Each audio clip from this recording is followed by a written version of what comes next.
Hey everybody, welcome to beautiful cloudy Santa Barbara here in California.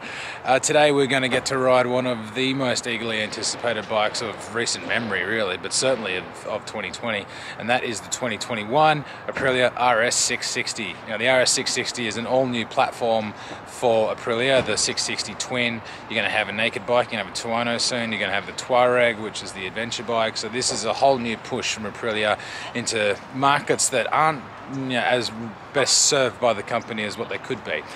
But yeah, this is the first sort of semi-sports bike. It's not a full-on sports bike. It's got, high bars. The bars are above the triple clamps. The peg's a little bit lower. Seat's quite narrow. So it's not a full-blown super sport bike. It's probably a little bit more sporty than, say, the Kawasaki Ninja 650 and CBR 650 Honda, the four-cylinder.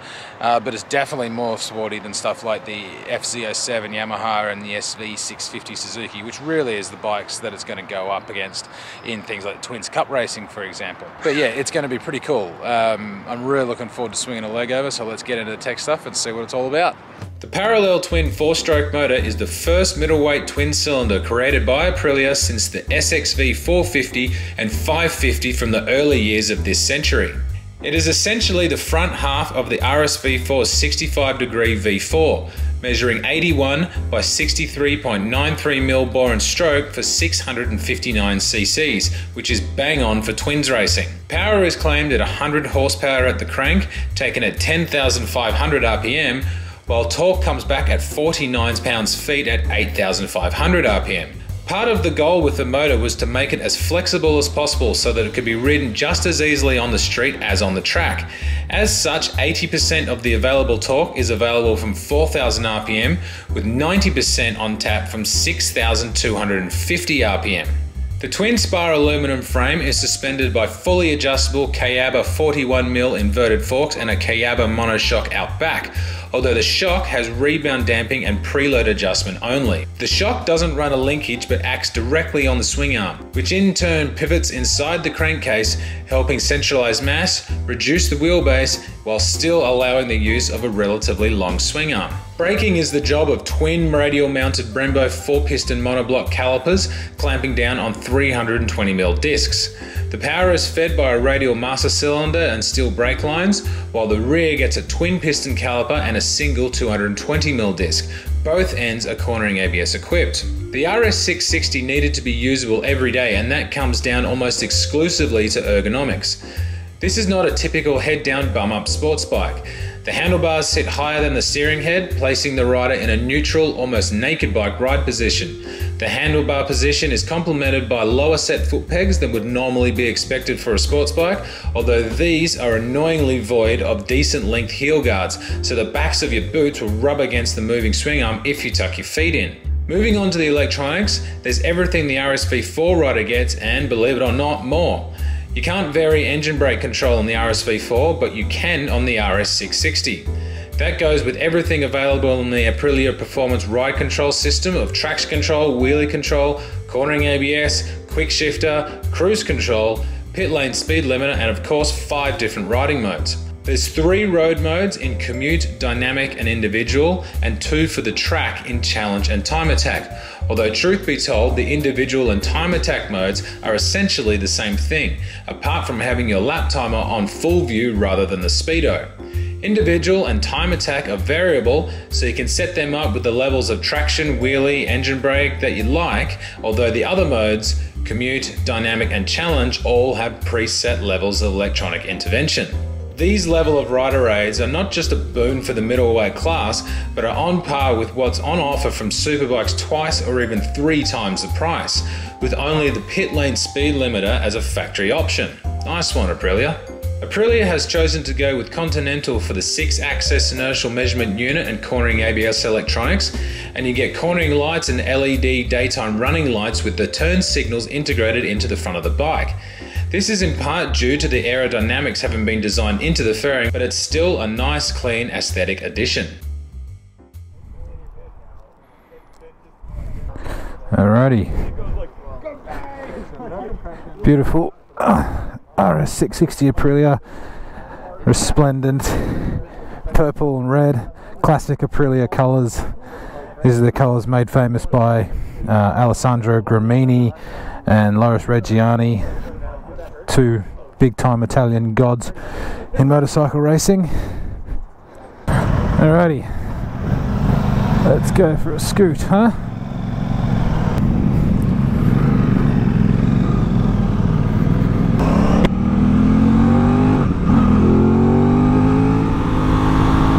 Okay, so we just decided to fast forward through all the crap. First thing you notice when you climb on board is just how narrow it is. Between the tank and your knees are really close together. If you're used to riding bigger bikes like super bikes and even 600s to that degree, the tank is quite wide on these things. Boys and girls there. The tank can be quite wide, whereas on this thing it's much more narrow, almost a little bit Ducati-ish in the way that you know, those old tanks used to be on the earlier model superbikes. But this thing allows you to move around a fair bit as well. Like you have that feeling of lightness just permeates through the whole bike. The thing's very light on the front end. Like, it's very easy to change direction. It has a really good action from that fork as well. The fork's really plush. It has the damping. I mean, I have not touched the clickers at all. The damping's really nice from the fork, and same for the shock too. You know, at 190 odd pounds, I'm probably a little heavy for the target weight, but it's been great. It's been really nice. Benefit of light bikes is, of course, being able to slam them into corners and change directions on. You can just pick your line and throw her on in.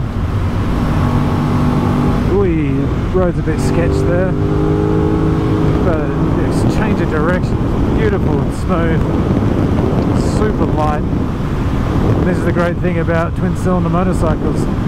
I've said for ages that I think that this twin cylinder class, this middleweight sport bike twin cylinder class, has been seriously underserved. Suzuki had this thing in the cusp of their hands for 25 years with the SV650, while everybody around them was building SV650 street bikes, or SV650 race bikes and sports bikes. Suzuki themselves weren't doing it. And the same can be said for Yamaha with Yamaha's MT-07. They never bothered to actually make a decent street bike out of it. Oh, they never bothered to make a sports bike out of it, which I found kind of strange, even though, look, both bikes are very good. The Aprilia takes everything to a whole new level though. You know, you've got a full rider suite of electronics, you know, traction control, wheelie control, engine brake control, and like the engine brake control isn't even available on the RSV4. So you get more electronics on this thing than you do on the big superbike, which is really cool. Quick shifter, all that stuff. ABS, quartering ABS, you know, cornering lights. You get a lot for your money on this. And look, granted, at 11.3, it's getting up there a little bit, I guess, for the twin cylinder category. But considering the amount of tech that you get with this thing now, it's for sure not a bad deal at all. And it's a very different riding experience compared to something like a super sport bike, like a traditional super sport. The bars themselves are higher up, so you don't have quite as much weight on your wrists. The pegs are a little bit lower. The seat is also really plush. It's not a real tough, sort of hard seat.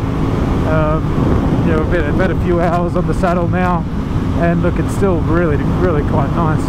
Interestingly, your feet rest near the swing arm, because the swing arm pivots inside the crankcase. You can actually feel it. If you were to, like, you know, grip the rear sets with your heels actually rest on the swing arm, which is a really kind of odd feeling, and I'm not that keen on that. When they turn these things into race bikes and turn them into track bikes and people put rear sets on them, they're going to have pretty big heel guards, I would think, to stop you, because you don't want to have your feet anywhere near that kind of stuff. It can be a little dangerous. But I think the star of this bike, aside from the chassis and the way the thing steers, is that motor. That motor is just so good. It's so damn good. It's such a easily sort of, people setting up camp, it's such an easy engine to get the most out of, because it has torque that reaches, you know, 4,000 or so RPM to about sort of 11 and a half.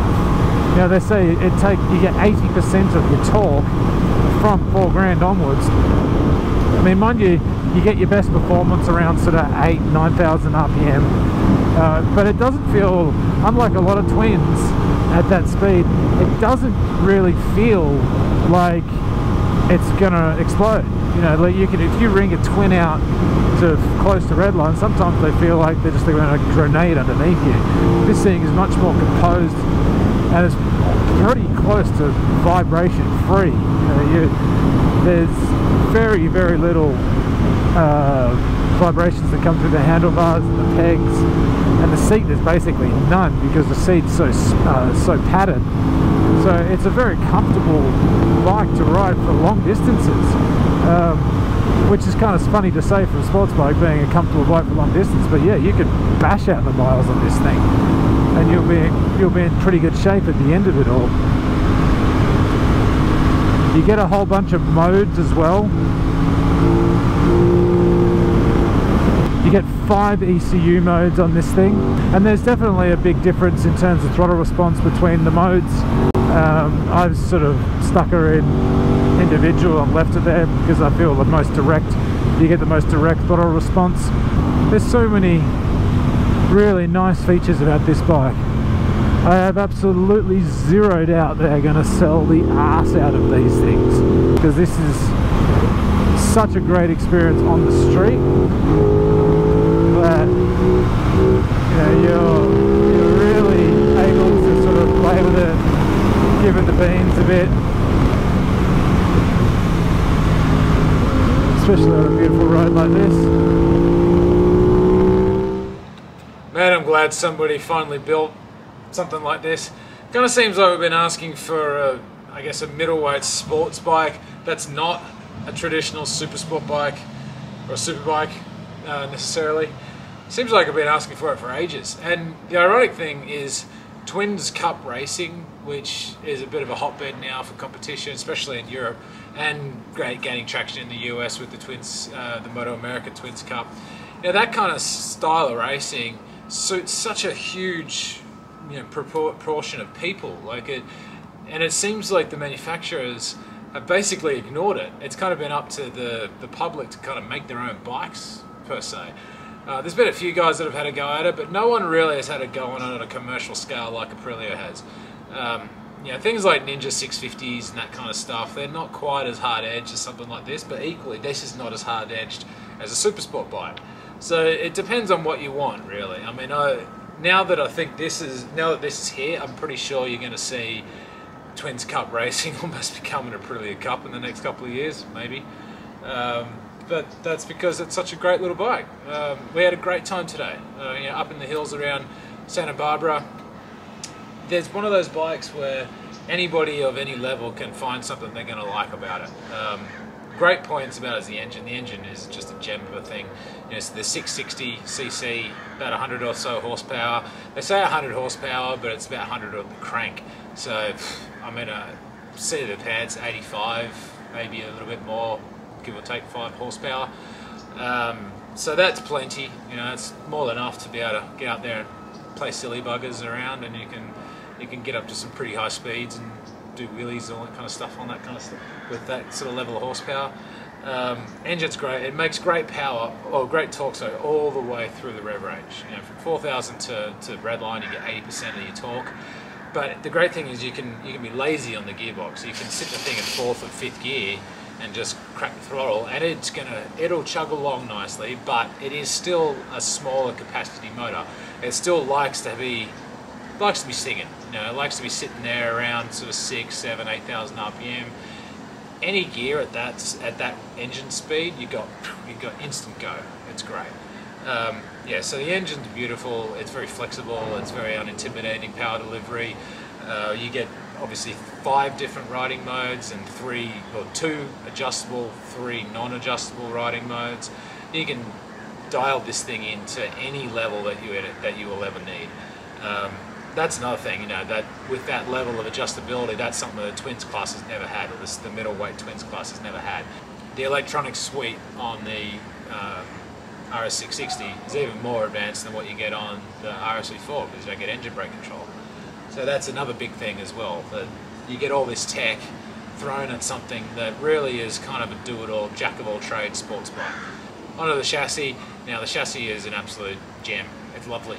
It's very reminiscent of an RS250. I used to own an RS250 back in the day. It's not as hard edge maybe as an RS250, but it's still just, it has those genes where you can just flick the thing into a corner and it just holds its line beautifully. It's very skinny at the tank, you know, little bit higher bars compared to an RS250 from back in the day, but it still has that same ethos of just being able to munch through corners, and it will change direction on a whim. Like if you go, I'm going over there, and it'll just do it. It's a really nicely designed chassis. The ergonomics are very good. The geometry is not too racy, but equally not too lazy, so you can get out there and scratch in the corners and have a really good time. It's a very comfortable bike as well. You know, it's just a really nicely thought out ride position. It's going to be good for guys. I mean, we did 170 or so miles today. It's going to be good for people who want to do long sports bike rides. Who would have thought? I thought those days were gone, but they're back, especially with something like this. Wouldn't surprise me if something like this kind of ethos for a sports bike that's a bit more practical. Maybe you started to kick on in the high areas. You know, you start looking at things like the MV Augusta 800 and that. I mean, that's just an 800cc super sport bike. This, on the other hand, is a bit more of a sports bike for everybody. But yeah, I'm wrapped on it. I think it's a fantastic bike. You know, I got a bit of a privy to this in a few of the things that we've done previously, especially with the Pikes Peak program. We kind of knew what was happening with all this sort of stuff. But yeah, I love the headlights, the way they all light up, and you know, the design of it's very racy, but it's, you know, I love how the winglets are basically within the bodywork itself. It's a really nice little bike. You know, well done to Aprilia. Thank God someone's finally made a good twin-cylinder bike, because yeah, you'll see this in the next few years. These things are going to start populating grids around the world. So happy days, man. I'm really stoked to see this bike.